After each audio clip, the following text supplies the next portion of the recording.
Hi, I'm Gianluca Fiorelli and welcome back to the third session. Today, we are going to have a dear friend as a guest. She is an independent SEO consultant and founder of Trebole. I don't know if pronounce it in Spanish or in English, with more than a decade of experience in SEO, both in-house, both in agency, both as a consultant. Actually, right now she is a consultant. And our guest recently published a very interesting book, SEO for Branding. And we are going to talk a lot about this book today. Because not only is a topic that I really like, brand and SEO, but also because she wrote it with a specific public in her mind. Not SEO like us, but business owner. And trilingual, she speaks Spanish natively, English, she lives in the UK, and French. Our guest today is Silvia Martin. How are you doing? Hi, hello. Thank you for having me.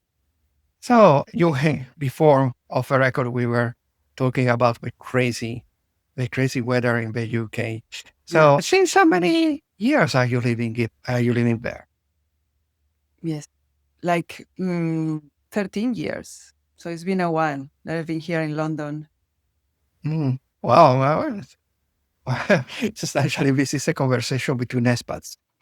Me, an Italian living in Spain, and you, a Spanish living in England. So, and I started with a classic question I always do. I always ask. So, how SEO is treating you lately? Well, SEO is treating me well. I love SEO. And, I always try to learn more. And, we are in this amazing time now that things are changing. So there's a lot of things to catch up. I always check like my Monday ritual is SEO FOMO, the news. I always check what's going on. Because, if you work in SEO, you need to always keep up to date. So many things changing, so many different news. So yeah, that's one of the things I try to do. I did it always since my beginnings in SEO, like more than 10 years ago, 12 years ago. So, and yeah, that's the greatest start of the week. And then after that, then I plan the week and I work on clients. Now that I'm independent, I'm the one, I need to organize everything and do everything. And yeah, basically that's it. My SEO life. Well, it's a life that so many people can really find similar to. And yes, news, so many news during these past, let's say, 18 months. Have you ever felt overwhelmed by all the news? So many news popping up in our search engine work. Because there are people that with so many changes, with so many news come popping up every moment, it's crazy how some people get with, cortisol to the top, super stress, and somehow block themselves. What about you? At the beginning, when I started my career, I was a bit like that, right? Because I didn't understand well how things work. And then all these big changes all the time. So I was a bit like overwhelmed. But then now, after so many years, the thing about SEO is dead. We heard this so many times. So yeah, no, it doesn't overwhelm me. And other kind of news, changing, algorithm changes, whatever is the change, like FAQ now that they're depreciated, all of these different changes. I'm so used to it. I think that most of SEOs, we should be used to it, to survive. So I treat them just with a pinch of salt, because everything is a big change. But at the end of the day, all the basics, all the fundamentals are still the same. So that's what I think when I hear all of these things. It's like, okay, maybe something is changed, but the basics are always there, the foundations. And then we will go and we will evolve. And as SEOs, I think we are all used to do that, to evolve. And you need to adapt quickly and especially don't panic, right? Like I remember at the beginning the same, like when I was starting fresh in SEO. And then it was like an algorithm day. Oh my God, I was just investigating, checking, shaking. It's, oh my God, what can I do? Now it's not the same. Now you treat it after years, you treat it in a different way because it will be changing all the time. You cannot control all of these things. You just need to see when it's really something that is really impacting your clients or your websites, or when it's just, okay, news happening, but okay, let's see how little by little, how you can adapt to it. That's my take now. It's a safe take. I mean, it's very totally the correct way. Sometimes, in my case, the problem is that, okay, especially when new things are coming out, okay, I put myself trying to understand, to study, and then all of a sudden that new thing is not new anymore. You say, okay, sometimes I decide that, okay, I need to organize the way how I do my own studies, and let's maybe not read everything, just try to understand if something that is written is really worth to read it all or not, and try to prioritize the official news coming directly from Google, from OpenAI, from Anthropic, and not losing too much time on the commentary.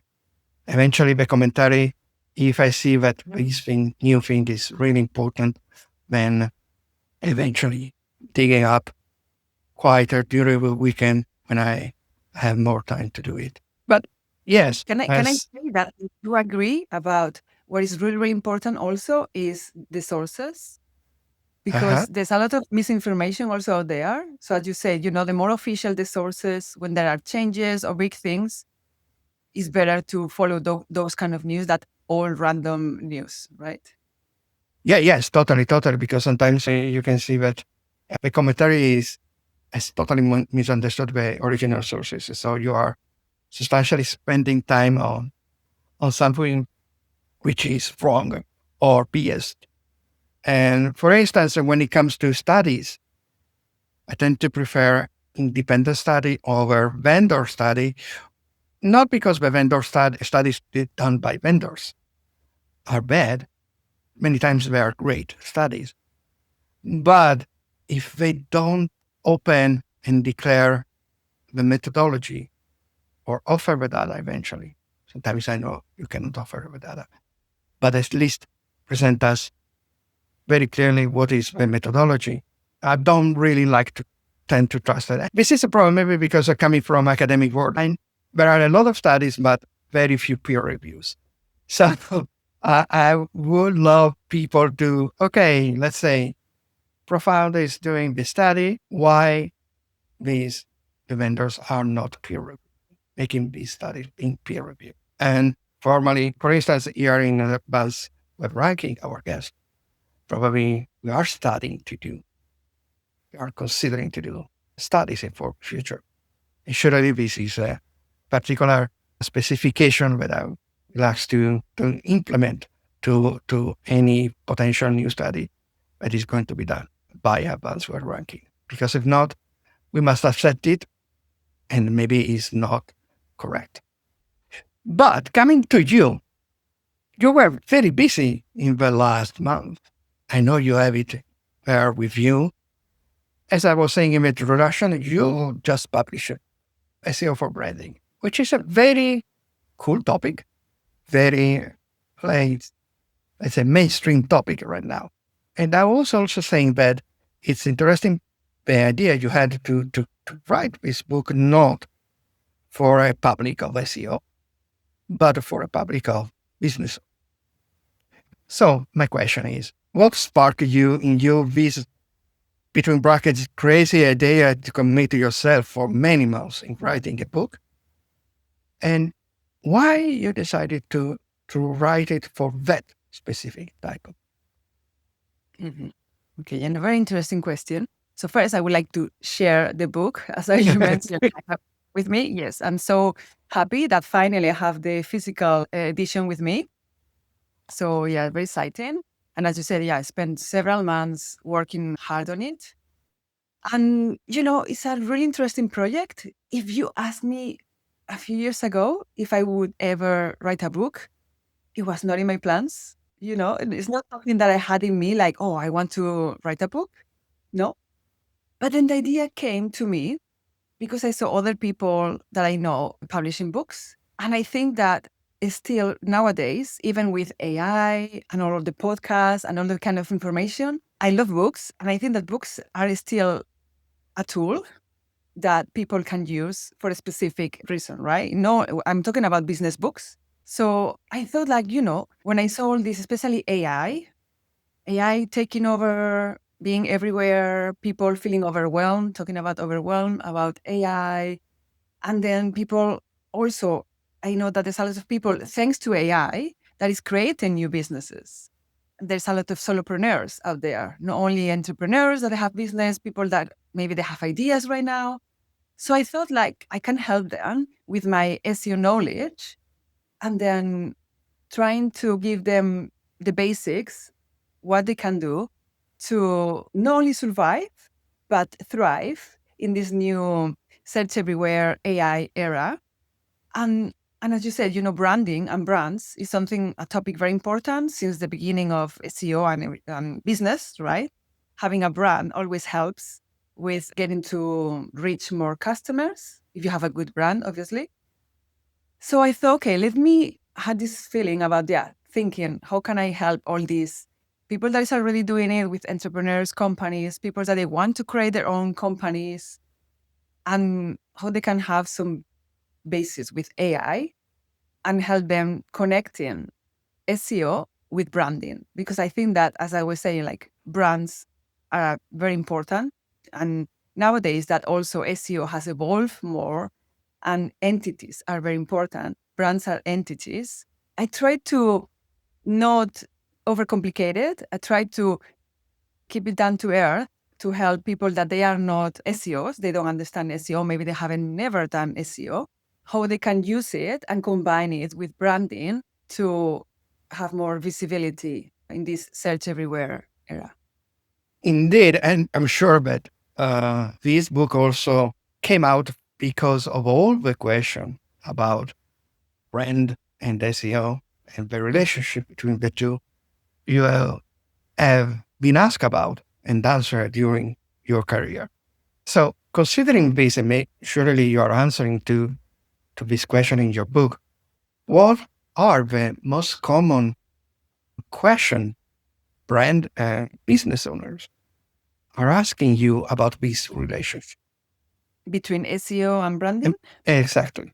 Well, so there's different questions. So one thing is usually people they consider, and that is the main thing about the book also, they consider SEO a traffic source. So they don't think about branding and SEO, right? So they think more about topics, entities, how they can drive traffic. But nowadays, as you were saying, especially in the SEO world, we're talking about how important it is to be a recognized brand, to be chosen, because now it's not about traffic as before. There's still traffic, but it's not. Things have changed, especially with all of these AI new search engines and more social media and people searching behaviors also changing. So being a brand and being chosen is very important. So that's why I try to, help them seeing it. Okay, you are doing SEO, or maybe you are not doing SEO, but you need to start doing it, and then connect it with branding to be more visible and to be more unique, to stand out, right? Because it's not about just ranking for keywords, random keywords. You need to have a strategy and something that is connected to your brand. And also the public is more savvy nowadays. So people also they want to know, what the brand stands for and what kind of product they do, and all of this SEO can help with. And then some people they never thought about how can I use SEO for branding. They only thought how can I use SEO to drive all sorts of traffic. And sometimes it was not qualified traffic. That was the worst part of it, right? Ranking for things that are not related to your brand or not related to your services or to your values. Yeah.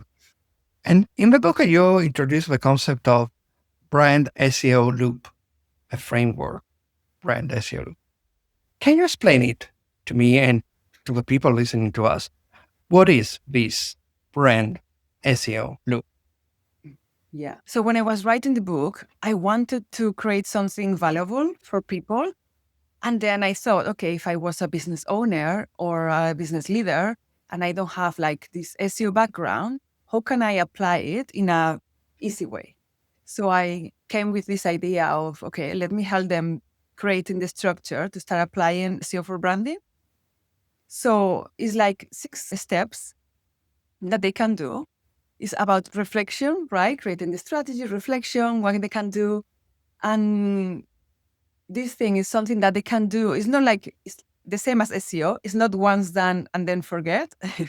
It's something that they can keep going and keep doing. It's kind of like a structure that I wanted to give to the readers. So it starts with clarify. They need to clarify their brand, their values, what they stand for, and reflect about it. And then another step for this brand SEO visibility loop is they need to select the platforms. Because as I was saying, nowadays it's not only about Google, even if it's still the biggest search engine out there, things are changing.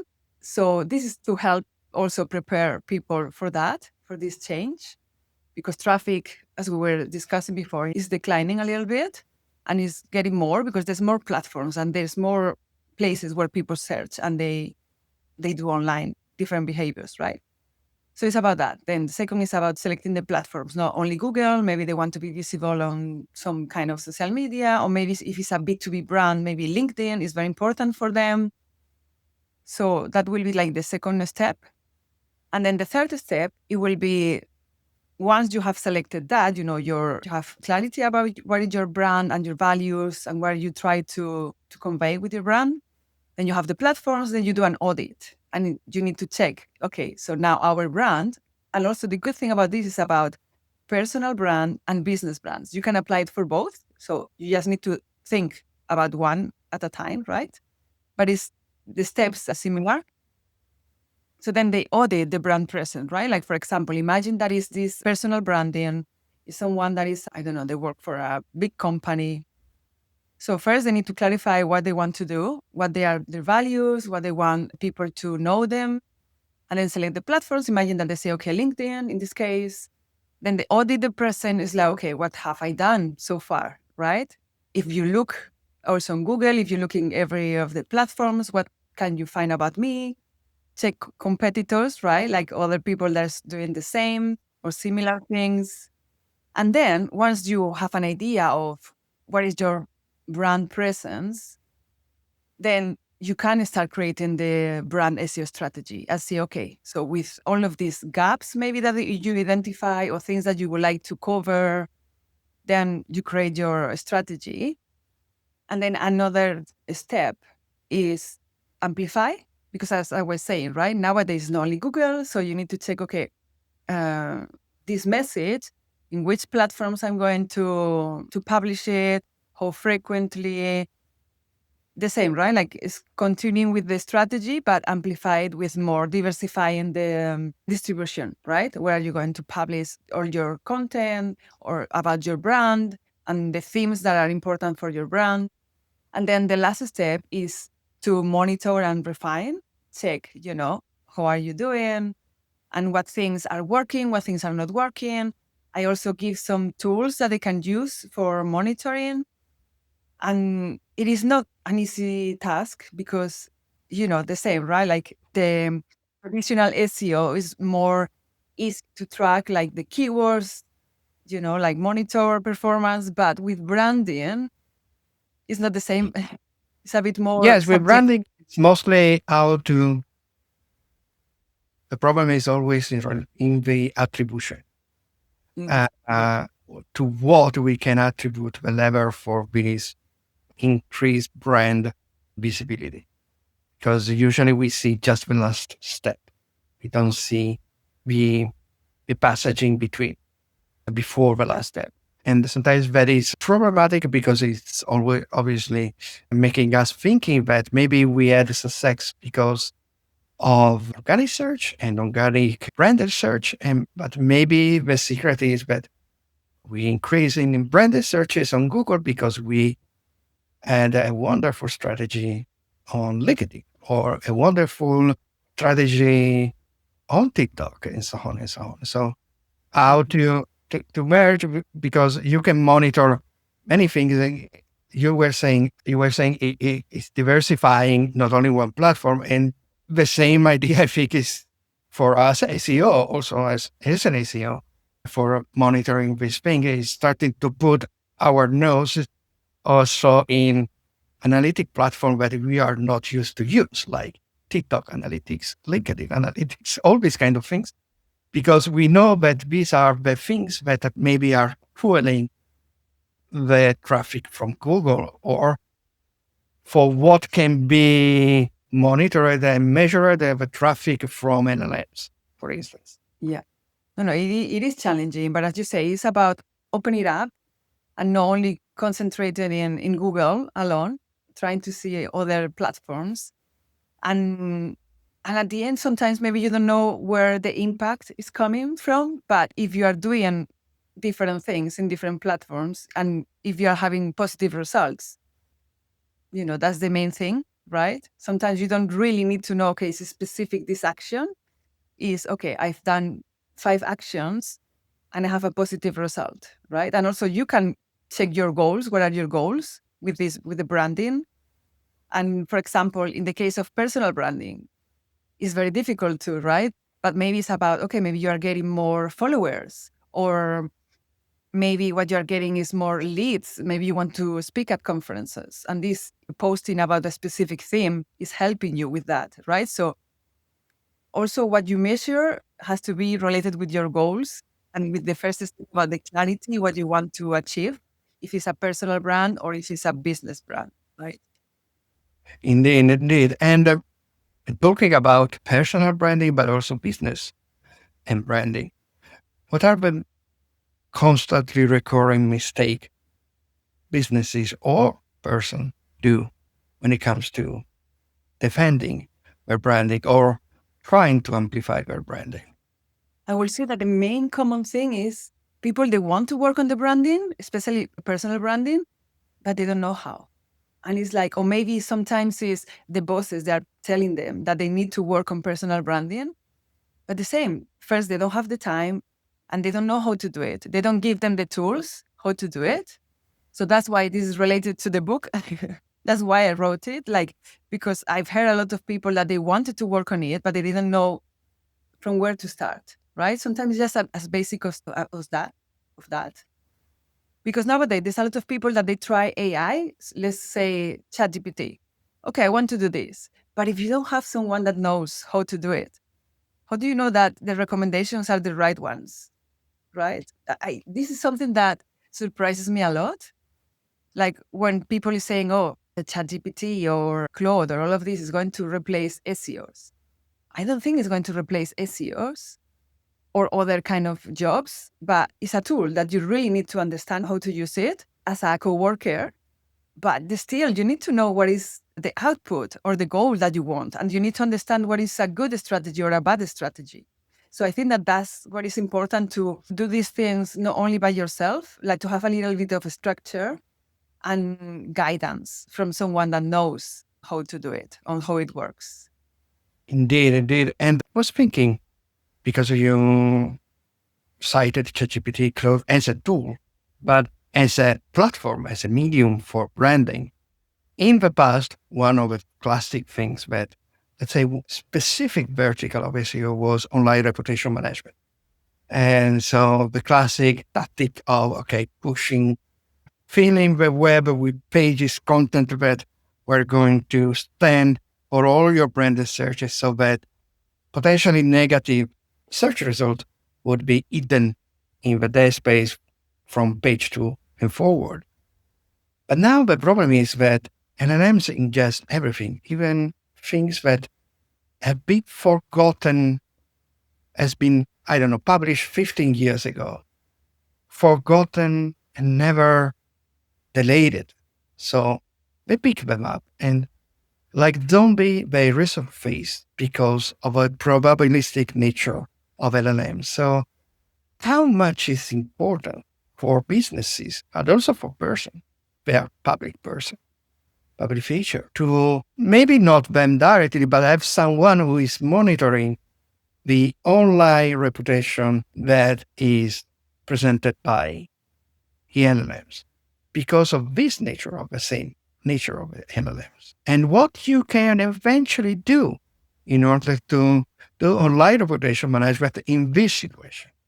Yeah, I know. I think it's very important that, some of the brands, they never do that unless something happened, right? And that is when they start trying to, okay, let's see what's going on, what's our reputation. So I think that the first thing is to do it often, minimum, once a quarter, once every 6 months. It depends on the kind of company or personal brand that you have, right? There's some that have more risk than others, but I think that it's important to monitor it. Like check, what are the main results about your brand, but also like this is something that I explain in the book, that you need to do it in anonymous way, right? Because Google and even LLMs, they have all your data. So if you ask them things, it's not the reality. It's personalized with your data.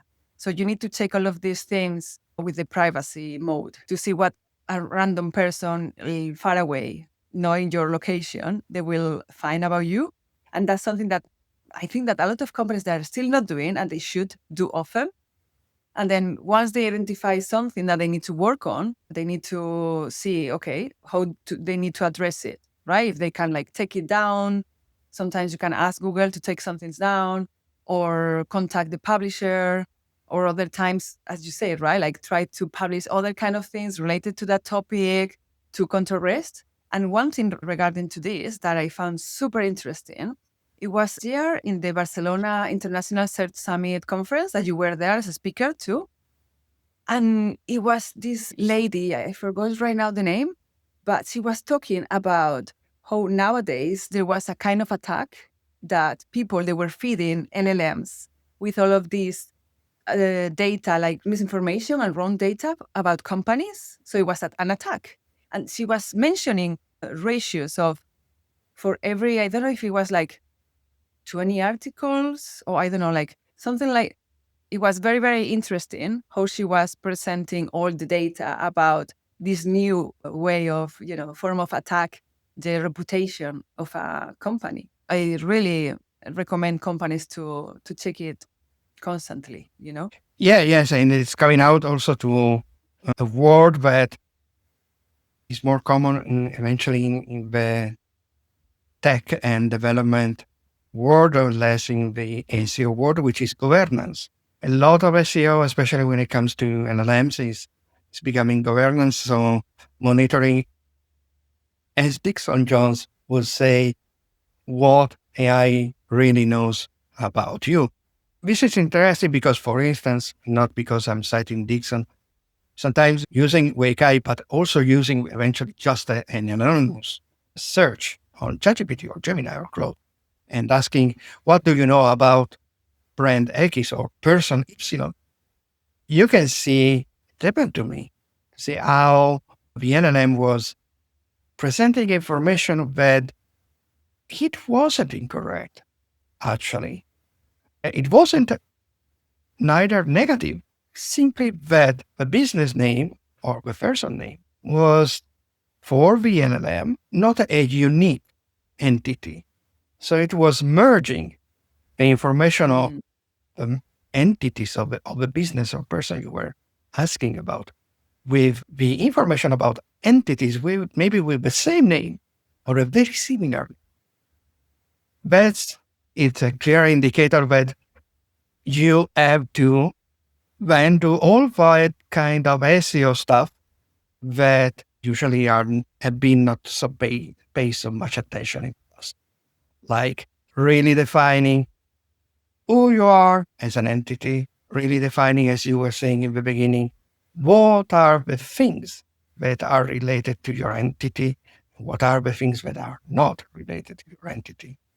So establishing exactly, and it comes, it seems, a returning topic in this last week, the schema.org and vocabulary, and using well the organization, using well the person, schema, and so on, and so on, and so on. So for also trying to educate and guide the machines to understand. And maybe I did some experiment with some clients of mine. And for instance, there are properties in schema, usually simply because they are not suggested or indicated by Google in the structured data guidelines, like about, mention, known for for instance, for person, or alias, always again for person, or specific properties for the organization, especially when the organization is very complex. I'm actually working with a company which is really a delirium in terms of organigrams, organization, because it's in Italy, but also as a branch in the UK. But the plans are different companies in the UK, different from the UK one. And so it's super complicated. And usually you have things that are confusing for me, a human being that can think, deeply think, and put all my neurons on this stuff. I cannot imagine for a machine, even for AI, it can be. So there are many things that can be done that are very technical, sometimes are very complicated to explain. But, and this is it's about a recommendation from you to me. Nobody is listening. How can you explain sometimes this? Because at the end of the day, it's not complicated to define schema to someone. Use the correct metaphor. But then in the practical terms, how can you explain things that sound so abstract, so technical to someone who does not have any knowledge of SEO because it's not their duty to understand this thing, to know this thing? Yeah, I think it's more about simplifying it. That's the thing. They don't need to know all the small details, all the little schema properties or IDs or other things that they can do. They just need to understand that there's a thing called a schema, right? That helps also bots understanding what is the page about, understanding the entities, understanding the topics. And then you are the one that needs to tell them what to add, right? So my advice, it will be like that, like just presenting to them in the simplest way, but then you do the work to help them implement it, with the developers in the technical way, right? They only need to understand what it is, why it's important, right? It's like a tech audit or whatever you do in SEO.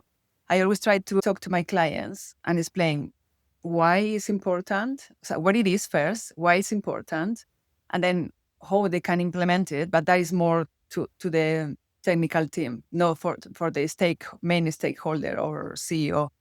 And sometimes I think that is also something that I started for a few years to do with my clients, especially when I started with a client, to interview them about the company, about how it is organized, the company, to explain in the easiest way for me about the organization of a company, the people that we want to highlight for the brand person of a brand, and so on and so on and so on. Because if one, it's easier for us also because so in terms of operation, we can also understand who to contact for asking something to be done.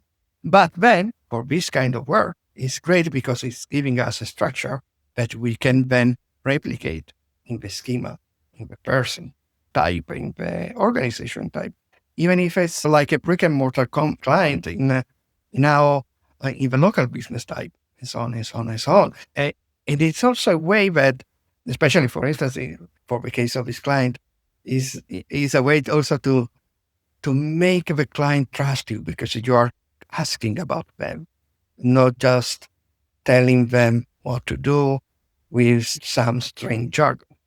You're asking about them, how they work, what is their business, what are the problems. Sometimes came out with a few clients, this sort of very little succession type diatribes between the company, between subsidiaries. So we have to create this because it's not this, it's a family business. So we have to create a divide of say, okay, I don't care about this, but if you are happier telling me all these things, okay, because so you are also creating this trust between you and the client that is really needed to then shipping the things that must be shipped. Yeah, it is important. And also it's important to understand the business, right? Because as we know, SEO is not one size fits all. It's not. So it depends on what is the main, goals of the company. You will do things in a different way. And also, like, for example, understanding what are maybe they have like big product that they sell a lot, but actually they don't want to sell that product. They want to sell another. So if you have all of this information, you can help them too, right? Because it's the same as connecting branding with SEO, but you also need to connect the business with SEO. It's not doing SEO for the sake of SEO. It's doing it to help the business reach their goals. So it's very important to understand that. Yes, it's funny you talk about the example of, okay, I don't want to sell this product, I want to sell this other product. Because I had a personal case where many years ago for an e-commerce, it was a sort of marketplace, and he was telling me, "Oh, please don't push," because in the audit I was saying, okay, everything related to technology, like television, all this kind of stuff, all a plan about how to improve visibility. I say, I don't need more visibility for this stuff because I have a very, very small margin. Please make me more visible for mini Beamer, for all these small electrodomestic utilities, because they cost very small, but I have a huge margin. I want to sell more coffee machine and less TV. Yes, so it's totally true what you're saying. It is. And then you are helping your client in the way that they need to be helped. And you are using your SEO skills to reach their goal. That is, they want to sell more of those kind of products, right? So I think that's very important. It's not about just coming and saying, okay, I'm doing this audit, SEO works like this, let's do this. No, as you said, it's talking about the client, understanding their needs, understanding the goals, and how you can help them with that. Totally. Yeah. Yeah. And just before, let's move a little bit out of a branding topic, but it's still related to it. Anyway, you were saying, okay, maybe you have to choose what you want to talk about, what you want to be known about, and then you have to choose a platform and so on. And we know, considering the concept of search everywhere, that people are using every platform with a search bar is a search engine. So Station is a place where people can search, or where people can have an impression of your brand, or your products, or services. So the concept of omnichannel is becoming really central in every digital marketing strategy. And I would say in every marketing strategy in general, because we can eventually also include very old and classic offline marketing tactics like advertisement on radio, advertisement on local television channels, and so on, or billboard in some specific place, etc. And so what is all classic marketing mix. So how much has increased the importance of omnichannel in your work as an SEO for your clients? So the collaboration with eventually, if you are not also touching something like social media, but eventually the collaboration with teams or other professionals doing specific things on social media or email marketing and so on. Mm-hmm. I think it's very important, because as we were saying, now search is everywhere. So SEO needs to talk to other departments. If there are other departments, sometimes just the marketing department, it depends on the company, right? But it is important to think about how you can use your SEO mind and SEO skills to different channels. It's not only about Google, as we were saying, or other search engines. So I think SEO now goes beyond all of that, and it can help with social media, and it can help with AI discovery. It's about discovery. For me, I understand SEO as discovery. I think it's very, very important that everything is related, and especially that for branding and for business goals. If you have like the same goals, you can collaborate all together instead of just having different things that are not connected. They are going to have less impact. So, for example, if you know that your brand wants to have like a goal about, imagine there is a travel place and they have a specific destination that they need to, for that quarter, that they want to improve performance, digital performance. So it's great to try to collaborate all together, like SEO team, with the social media team, or other channels, and see how you can push that, for example, that destination, and create like maybe SEO does some keyword research, and then they have some themes, and they have the copywriters, and then how that content you can distribute it in different platforms, omnichannel, even as you said, even with email marketing, everything can be connected. They don't need to work totally separated Ye- or specific campaigns, right? Yes, or even um, letting, for instance, Yeah. you were saying in this case of the travel, maybe everything is telling to us that for quick boost visibility, maybe the best channel is Instagram or TikTok. So not eventually neither creating something natively on your website. Your website, you already have your landing page, eventually, but not creating, for instance, a guide on your website, but using specific content designed for performing wonderfully on Instagram and TikTok. But you, as an SEO, because you know how people search, you can eventually tell to the social media team, hey guys, because of social Google trends, because also analyzing these things that you have as TikTok trends, Instagram analytics, etc., combining all the data together, maybe these are the things that you could try to test in terms of content for the platform. And not Yeah. really telling them what to do, but simply giving them Information. the tools of SEO for making better social. Definitely. And also now there's a lot of tools that they give you insights about social media and other platforms. Mm-hmm. So that's something good to share, right? Maybe these other teams, they don't have the access to these tools. So you can help them also with that, right? Right. And I think that is good when you have like meetings all together and you can talk about, okay, I'm as a department, we're working on this. And then the others think, how can they help in that goal specific? I think that that's a great way of collaborate and have more impact as a business. Yeah. And let's talk about you as a professional. You, in the introduction, I was saying that you work practically in every possible way. So in-house, in agency, now as a consultant. What would you have liked to know already when you started?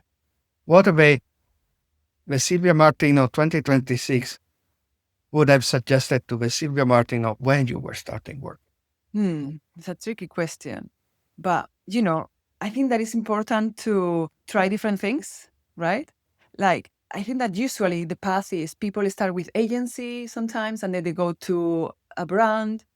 And then some people, then they become independent, right? I think that different people have different paths. It will depend on your goals, your needs, your situation. But for me, that I've tried all of them. And if you tell me at the beginning, I didn't know, right? The same. It was not something planned. I didn't say, okay, I'm going to work first like in-house, then I'm going to move to agency, and then I'm going to do my own consultancy as independent. I think that the path is open. And I did understood that at the beginning already, that the path was open. But if you tell me that I will be an independent consultant after so many years, at that time, I think maybe I wouldn't have thought about it. No.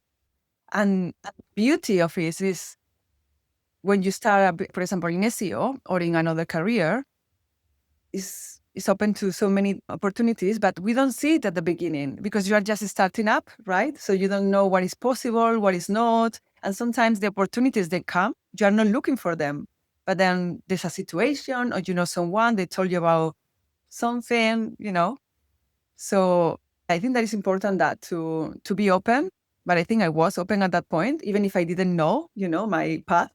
I think that's the beauty of it, little by little keep trying things and then just find your way, find your career, right? Yes, totally. And that you are very involved in women in tech.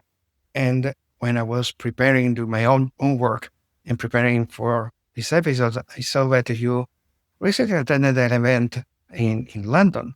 How much this, not just talking about women in tech, but how much this sisterhood has helped you in your daily job, in mostly in terms not really in the terms of practical work, also that, but in terms of feeling more trustful about yourself, about what you're doing, that your voice matter, that your ideas are not less important.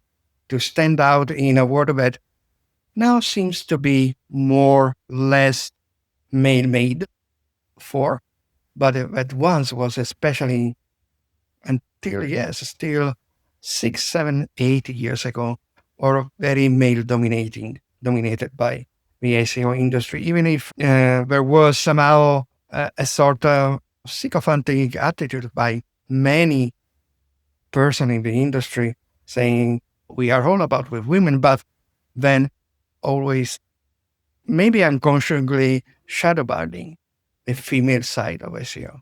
How much these women in tech and this unity between all of you has made this coming out of the value of women SEO, especially in the technical SEO side. I think that's an interesting question because, as you said, nowadays it's easier to be a woman here in SEO, but years ago it was more difficult. And I don't know why, it's this thing about, oh, if you're a woman, you cannot be technical or you cannot be in this kind of words. But I think that women in tech has helped a lot with having this safe space and people helping each other. So I will go down to community, but not only women in tech SEO, it's also other communities that they help each other, right? And they support female or male. And I think that's very important. And then that's one of the things that I really love about SEO is the community. So I met so many amazing people that they support me along the way, and they were both male and female. So I think that's important about supporting each other, helping each other, sharing different things. And yeah, I think is one of the strengths of the SEO field, the community that helps a lot with many opportunities like speaking. Now, for example, Women in Tech, they have the conference. So they are voting, only female. Even in speaking, if we go not only about the job of SEO, if you go to conferences, there's a lot of male, it's male dominated still, most of the speakers. It's changing, but it's not as easy. And it's because, at the beginning, it's only men that they could work, right? Then the woman, we came to the workforce, and then it was difficult. So now we're in this era that things are better right now, but it's still not perfect. Still, a lot of women earn less than a man doing the same job. It's a lot of challenges. So that's why I think it's important, even now that things are better, it's important to have these communities and supporting each other and these initiatives for women too. Yes, definitely. Talking about relationship, not only for SEO, but in general also for any kind of profession. The secret of success sometimes is in how well you are using your soft skill. So I have a question for you. Could be fun, a fun question. What is the soft skill that you are really proud about, that you say, I really excel about this thing? On the contrary, what is the soft skill that you say, I still have to improve this particular thing? So I will say that the soft skill that I'm good at or excel is networking. And it's because I love it. I love attending events. I love meeting new people. I'm very interested by knowing what others are doing. I find it very easy. And at the beginning, I didn't realize that that was a superpower. For me, it was normal.